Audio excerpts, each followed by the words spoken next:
একটা মেয়ে যদি চায় যে আমি আমার ইজ্জত ধরে রাখবো, কোনো ছেলের ক্ষমতা নাই সেই ইজ্জত নষ্ট করে।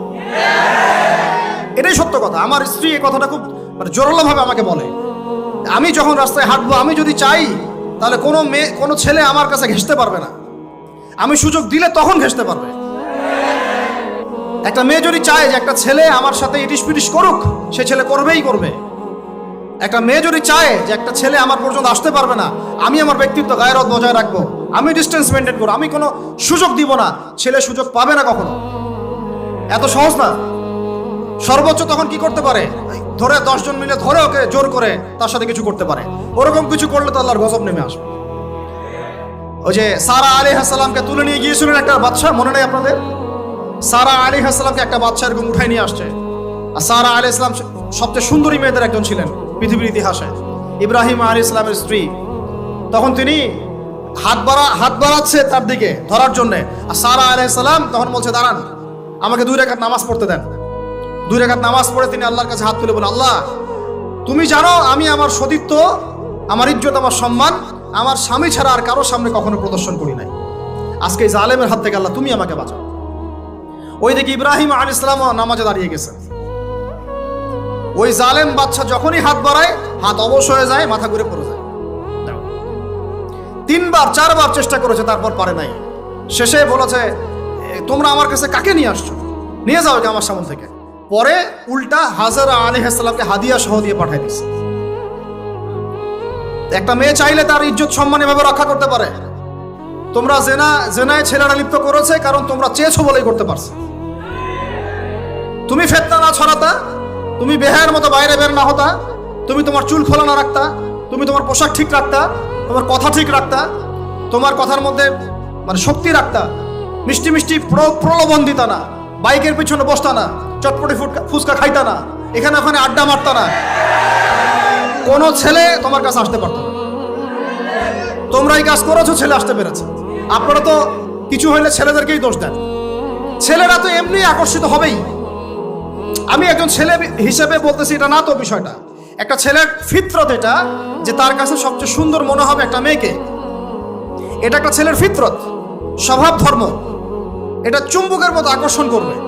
আর এর উপর যখন আপনি এটাকে ফ্রি অ্যাক্সেস করে দিবেন, লাইসেন্স করে দিবেন, বেপর্দায় বের হবে, গায়ের জামা কাপড়ে ঠিক নাই, হ্যাঁ, তারপর কথাবার্তা মিষ্টি মিষ্টি প্রলোভিত টানতেছে, সিডিউস করতেছে, তখন তো একটা ছেলে মিসগাইডেড হইতেই পারে, স্বাভাবিক। ছেলেরও দোষ আছে, কিন্তু অবশ্যই এখানে মেয়েরও দোষ আছে। আমরা তো অনেক সময় ঢাকা শহরে দেখি রাত 10টা 12টা বাজতেছে, আমরা মাহফিল করে যাচ্ছি, কোনোদিন বাসায় ফিরতে 1টা 2টা 3টাও বাজে। রাত 3টার সময় ছেলে মেয়ে বাইকে করে ঘুরতেছে ঢাকা শহরে। ওই মেয়েটার কি বাসায় বাবা নাই, ভাই নাই, কোনো স্বামী বা কেউ নাই, মাহরাম কেউ নাই? তো আমরা সুযোগ দিচ্ছি বলেই তো আমাদের ঘর পর্যন্ত ঢুকতে পারছে। সবার আগে মেয়েদেরকে শক্ত হইতে হবে। আর মেয়ের বাবা যারা, আমি তো নিজেও মেয়ের বাবা, আমরা বাচ্চাদের সাথে সময় কাটাই আর ভাবি যা কি যে হবে ভবিষ্যতে আল্লাহ ভালো জানেন। কিভাবে মেয়েকে মানুষ করব, কিভাবে সতীত্ব রক্ষা করবে আমাদের মেয়েরা। যা চলতেছে অনেক মাদ্রাসার মেয়ে পর্যন্ত নষ্ট হয়ে গেছে। আপনারা জানেন না তো, আমরা জানি কথা। মাদ্রাসায় পড়ুয়া বহু মেয়ে নষ্ট হয়ে গেছে। যতদিন পর্যন্ত এদের হাতে মোবাইল ফোন ছিল না, ইজ্জত ঠিক ছিল। মোবাইল ফোনটা যখনই ঢুকেছে, ইজ্জত নষ্ট হয়ে গেছে বহু মেয়ের। আমি এরকম জানি, বলতে চাচ্ছি না। যাই হোক, ওই জায়গায় আসেন, ওই ছেলেটা তখন 100 স্বর্ণমুদ্রা অর্জন করেছে, কষ্ট করে আর্ন করেছে। যে আপনাদেরকে বলে যে নিজের পায়ে দাঁড়াও, তারপরে তোমার সাথে রাজি। সে অনেক কষ্ট করে 100 স্বর্ণমুদ্রা অর্জন করে মেয়ের কাছে গিয়েছে। চাচাতো বোনকে বলেছে যে স্বর্ণমুদ্রা নাও, এখন বলো তুমি রাজি না। সে মেয়ে বলছে হ্যাঁ ঠিক আছে। তো এখন দুজনের মধ্যে যা হওয়ার তাই হচ্ছে। অ্যাডাল্ট আপনারা সবাই বুঝেন। কিন্তু এখন মূল যে কাজটা, স্বামী স্ত্রীর যে মূল মিলন, এই মিলনটা করার জন্যে সেই ছেলেটা বসছে। হাদিসের মধ্যে আসছে এভাবে, 2 পায়ের মাঝখানে বসে পড়ছে ছেলেটা, এখনই জাস্ট শুরু করবে। তখন ওই মেয়েটা বলে উঠছে যে হে আল্লাহর বান্দা, আল্লাহকে ভয় করো, আমি আমার সতীত্ব কখনো নষ্ট করি নাই, তুমি আল্লাহকে ভয় করো। এই কথাটা যখনই বলছে, তখন ওই ছেলের মনের মধ্যে এমনভাবে একটা রিয়াকশন জন্ম নিয়েছে, আল্লাহর পক্ষ থেকে এমন একটা নূর আর হেদায়েত চলে আসছে। ওই অবস্থা থেকে ছেলেটা উঠে চলে গেছে এবং স্বর্ণমুদ্রাও দিয়ে দিচ্ছে, যে স্বর্ণমুদ্রাও আমার দরকার নেই। এবার সেই গুহার মধ্যে বন্দি অবস্থায় আল্লাহর কাছে হাত তুলে দোয়া করতেছে, আল্লাহ তুমি যদি জানো ওই কাজটা আমি তোমার সন্তুষ্টির জন্য করেছিলাম, আজকে আমাকে এই সাক্ষাৎ এই মৌতের হাত থেকে বাঁচাও। সাথে সাথে এই পাহাড় পাথর সরে গেছে। এই হাদিসটা আমি এই কারণে বললাম, যদি আপনি আমি জেনা থেকে বেঁচে থাকতে পারি, ইনশাআল্লাহ তাআলা আল্লাহ পাক সাক্ষাৎ মৃত্যুর মতো এই আযাব থেকেও, বিপদ থেকেও আল্লাহ বাঁচাতে পারে। এটা একটা হাদিস, সবাই মনে রাখবেন। দ্বিতীয় একটা বলি, এটা আমাদের সব বিবাহিতদের জন্য। আজকে তো বিবাহিতরাও অভাব নাই। আর আমি আশ্চর্য হয়ে যাই যে বিবাহিত একটা ছেলে, বিবাহিত একটা পুরুষ তার স্ত্রীকে এভাবে বেহায়ার মতো কিভাবে সবার সামনে শো করতে পারে। বিয়ে আপনি করলেন, মোহর আপনি দিলেন, সম্পদ আপনার, তার সতীত্ব আপনার, তার সম্ভ্রম আপনার, আপনি নিজে কেন ওকে এভাবে সবার সামনে উত্থাপন করতেছেন? টিকিট আপনি কাটলেন, সিনেমা সবাই দেখবে, ব্যাপারটা এরকম। কি অবস্থা! আবার কোন কোন ঘরে দেখা যায় স্বামীরা কন্ট্রোল করতে চাচ্ছে, কিন্তু মেয়ে ওই স্ত্রী কন্ট্রোলে থাকতে চায় না। স্বামীকে বলো তুমি বেশি হুজুর হয়ে গেছো, বেশি বেশি হুজুর হয়ে গেছো। এই যুগে এগুলো চলে, এটা আধুনিকতার মডার্ন যুগ। এই করতে করতে আমাদের সমাজে পরকীয়া ছড়ায় পড়ছে। এখন এই পরকীয়া বলতে কি হাদিসটা কথা মাথায় আসছে। আল্লাহর নবী সাল্লাল্লাহু আলাইহি ওয়াসাল্লামের একজন সাহাবী, মহিলা সাহাবী, কি সাহাবী বলেন? এরকম ঘটনা দুই একটা ঘটেছে, আমি একটা বলতেছি খালি। মদিনা মহিলা সাহাবী কোনো একভাবে এরকম একটা অঘটন ঘটে গেছে। মানুষ তো হতে পারে, কি মানুষ তো পাপ করবে, তাই না? হতে পারে। এখন তিনি গর্ভবতী হয়ে গেছেন। নবী সাল্লাল্লাহু আলাইহি ওয়াসাল্লামের কাছে এসে বলছেন, ইয়া রাসূলুল্লাহ তাহহিরনি, আমাকে পবিত্র করেন, আমি অনেক বড় অন্যায় করে ফেলেছি। নবী সাল্লাল্লাহু আলাইহি ওয়াসাল্লাম মুখ ঘুরিয়ে নেন, মুখ ঘুরিয়ে নিয়ে বলেন যে বাসায় যাও, তওবা করো, আল্লাহ মাফ করে দিবে। নবীজি শুনতে চাচ্ছেন না, কারণ শুনলে কোর্টে মামলা আসলে তো বিচার করতে হবে।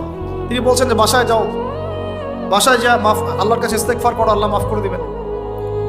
আবার এদিক দিয়ে ঘুরে আস, ইয়া রাসূলুল্লাহ আমাকে পবিত্র করেন, আমি অন্যায় করে ফেলেছি। এভাবে কয়েক দফার পরে নবীজি বলছেন, তুমি কি অন্যায় করেছো?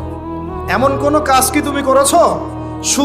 সুরমা দানিতে সুরমা নেয়ার সময় আমরা যেভাবে নেই, এরকম কোন কাজ কি তুমি করেছো? মানে উনি শব্দটা উচ্চারণ করলেন না মুখ দিয়ে, একটা এক্সাম্পল মিসাল দিয়ে বুঝালেন, তুমি কি এরকম কোনো কাজ করেছো? অ্যাডাল্ট্রি কোনো কাজ করেছো? তো তিনি বলছেন, হ্যাঁ আমি গর্ভবতী হয়েছি। নবী সাল্লাল্লাহু আলাইহি ওয়াসাল্লাম আমার বিচার করে দেন। তিনি বলছেন যে বাসায় যাও, আগে সন্তান জন্ম দাও, তারপরে দেখা যাবে। সন্তান জন্ম হলো, সেই মহিলা আবার এসেছেন, সাহাবী, ইয়া রাসূলুল্লাহ আমার বিচার করে দেন। বলছেন সন্তান জন্ম হয়েছে, হ্যাঁ। এখন সন্তান কি করে? দুধ পান করে। দুধ পান করাও, 2 বছর দুধ পান করাও, তারপরে বিচার করে। 2 বছর দুধ পান করা শেষ, সন্তান এখন শক্ত খাবার খেতে পারে। কোলে করে সন্তানকে নিয়ে আসছেন। নবী সাল্লাল্লাহু আলাইহি ওয়াসাল্লামকে বলছেন যে ইয়া রাসূলুল্লাহ, এই যে আমার বাচ্চা দেখেন খেতে পারে, এখন একে আমার বিচার করে দেন। দেখেন তাদের পরকালের কনসেপ্টটা কেমন ছিল, তাদের পরকালের চেতনা কেমন ছিল। এবার নবী সাল্লাল্লাহু আলাইহি ওয়াসাল্লাম বলেন, তোমাদের মধ্যে কে আছো এই বাচ্চার দায়িত্ব নিতে পারো? একজন আনসারী সাহাবী বলছেন, আমি।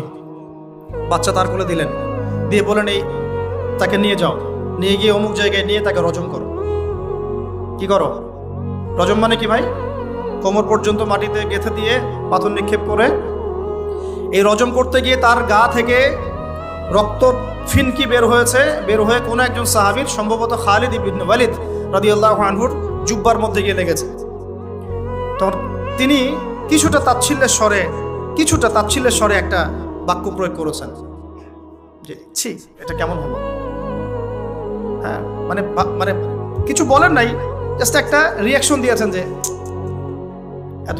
নবী সাল্লাল্লাহু আলাইহি ওয়াসাল্লাম এই কথাটাই বলতে চাচ্ছি আমি।